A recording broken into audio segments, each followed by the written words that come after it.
The matter of the merits of the Libyan resolution that the majority leader wants to move to is not something I'm addressing at this point. It's a significant issue, and good senators can disagree about that. But the reason we're here this week is because 46, I believe it was, senators from the Republican side objected to the Memorial Day recess because we've done nothing on the budget. And it was clear we were going to object again when we came to the 4th of July, because we've got the debt ceiling that we're told creates an emergency by August 2nd. We haven't passed a budget in 797 days. The Democratic majority has not even brought one up to the floor in that long. And the country is spending itself into decline and damaging the future of our nation. We know that.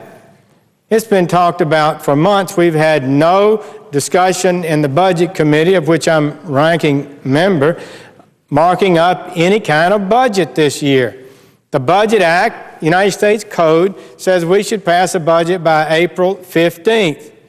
So the objection that I had and others had to going home and recessing this week was not to discuss the Libyan resolution.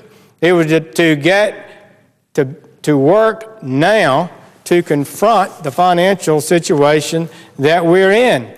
And we are not going to be serving our constituents well if some sort of secret agreements reach fruition and a bill is plopped down on the Senate floor August 1st and asked to be and demanded to be passed by August 2nd.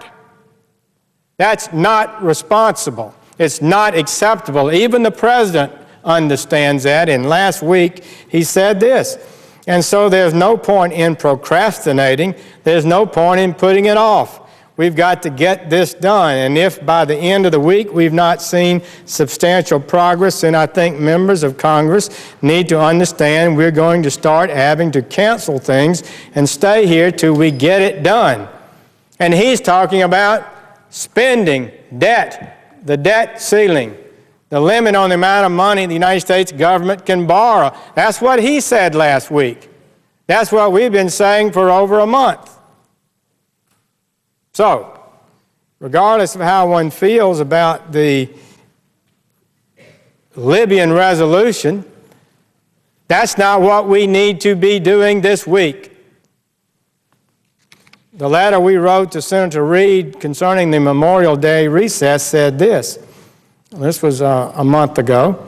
Until a budget plan is made public and until that plan is scheduled for committee action, on what basis can the Senate justify returning home for a one-week vacation and recess when our spending and debt continue to spiral dangerously out of control?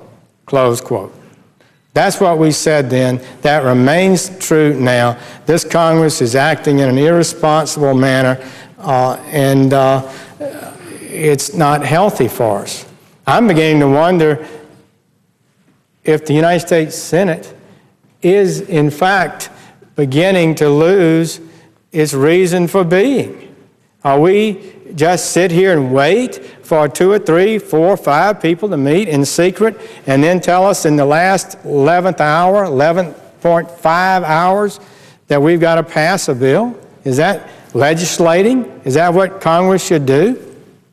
We certainly are in violation of the Budget Act that says a budget should be commenced to be marked up in the Budget Committee by April 1st and passed by April 15th. Haven't even called one up. Haven't had one in 797 days.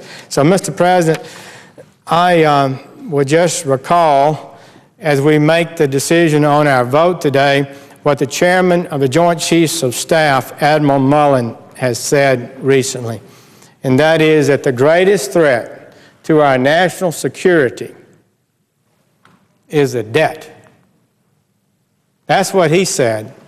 The president has not asked for the Libyan resolution. It's not something he cares about, apparently. Hadn't asked for it. He doesn't consider it important. I'll tell you one thing that we've got to do. We've got to fulfill our responsibility as Congress, as the people who control the purse. That's our ultimate constitutional responsibility. We're not fulfilling it, and therefore I would urge my colleagues not to move to the Libyan resolution, but send them a message to our Democratic leadership that we intend to insist that we move toward considering the financial crisis this nation faces. I thank the chair and will yield the floor.